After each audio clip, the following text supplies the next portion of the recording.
देश दुनिया की तमाम बड़ी खबरों को देखने के लिए हमारे चैनल को सब्सक्राइब करें और बेल आइकन को दबाएं ताकि सबसे बड़ी खबर सबसे पहले आप तक पहुंच सके। आइए आपको दिखाते हैं इस वक्त की सबसे बड़ी खबर।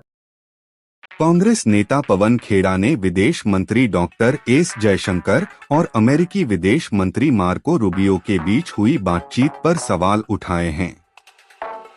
खेड़ा ने कहा कि जिन लोगों की कार्रवाई में भारतीय नागरिकों की जान गई हो, उनके प्रति भारत का रुख और सख्त होना चाहिए था। उन्होंने आरोप लगाया कि जयशंकर द्वारा इस्तेमाल किए गए शब्द बेहद नरम थे, जबकि अमेरिका की ओर से जारी बयान अपेक्षाकृत कड़ा था।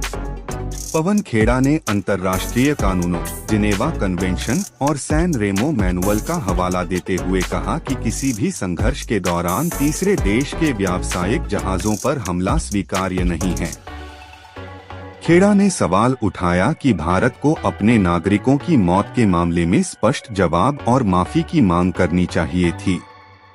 यूएस सेक्रेटरी की ओर से भी एक स्टेटमेंट। अरे क्या बात की भाई, आपने बोला ये जस्टिफाइड नहीं है।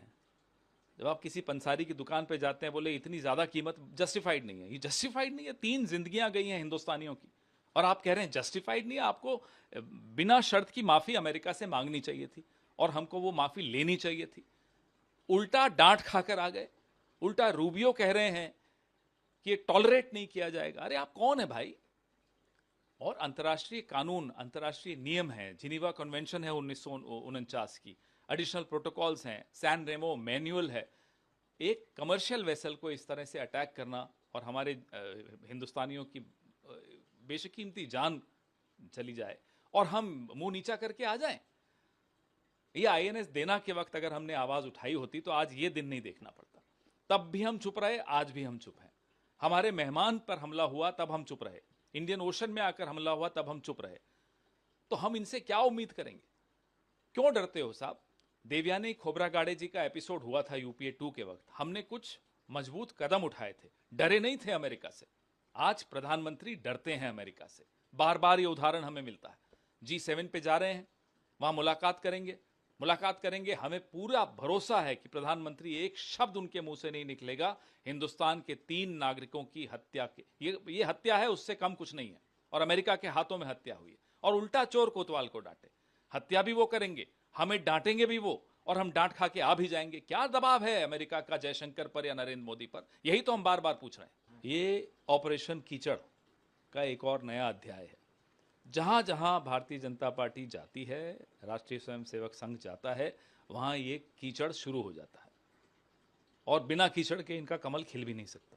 जहां इनका कमल खिलेगा वहां कीचड़ आएगा, जहां कीचड़ आएगा वहां इनका कमल खिलेगा। और अगर इनमें से कोई भी ईडी सीबीआई से बचने के लिए बीजेपी की तरफ चला जाता है, उनकी वॉशिंग मशीन की तरफ चला जाता है, सब ठीक है, सारी फाइलें बंद हो जाती हैं। ये महाराष्ट्र में हुआ, ये अब बंगाल में होता हुआ दिख रहा है और कई राज्यों में आपने ये होते हुए देखा। राहुल गांधी एक कैंपेन लॉन्च कर रहे हैं, आप 4 अलग अलग राज्यों में जो है मुलाकात करेंगे बच्चों की। इसका क्या ऑब्जेक्टिव? आज भारत का नौजवान बहुत रोष में है, दुखी है। उसको लगता है उसके साथ धोखा हुआ है और हुआ भी है। उसका पूरा भविष्य अंधकारमय हो रहा है। ऐसे में राहुल गांधी एक ऐसे नेता साबित हुए हैं इस देश के, जो उन नौजवानों के साथ खड़े हैं, उनकी आवाज़ उठा रहे हैं और सरकार पर दबाव बना रहे हैं। इसी सिलसिले में हम ये एक सीरीज शुरू कर रहे हैं। 17 तारीख को कोटा से शुरू कर रहे हैं, जहां राहुल जी संवाद करेंगे नौजवानों से, उनका दुख साझा करेंगे, उनकी चिंताएं साझा करेंगे और उनकी आवाज़ पूरे देश में फैलाएंगे। मीनाक्षी नटराजन मामले में अब कांग्रेस पार्टी, क्योंकि हमने देख लिया प्रदर्शन भी आप लोगों ने कर लिया, हालांकि अब वो सीट तो आपके पास नहीं रही, लेकिन भविष्य में ऐसी चीज़ें ना हों और आगे क्या इस मामले पर अभी आप कोर्ट पर उम्मीद रखेंगे? भविष्य में ऐसी चीज़ें तभी न होंगी जब भारतीय जनता पार्टी को केंद्र सरकार से बाहर किया जाएगा। जब तक ये केंद्र सरकार में रहेंगे, ये इसी तरह से संवैधानिक संस्थाओं की धज्जियां उड़ाएंगे, संविधान की धज्जियां उड़ाएंगे। आपको रोज़ एक उदाहरण मिलता है कैसे ये संविधान की धज्जियां उड़ाते हैं।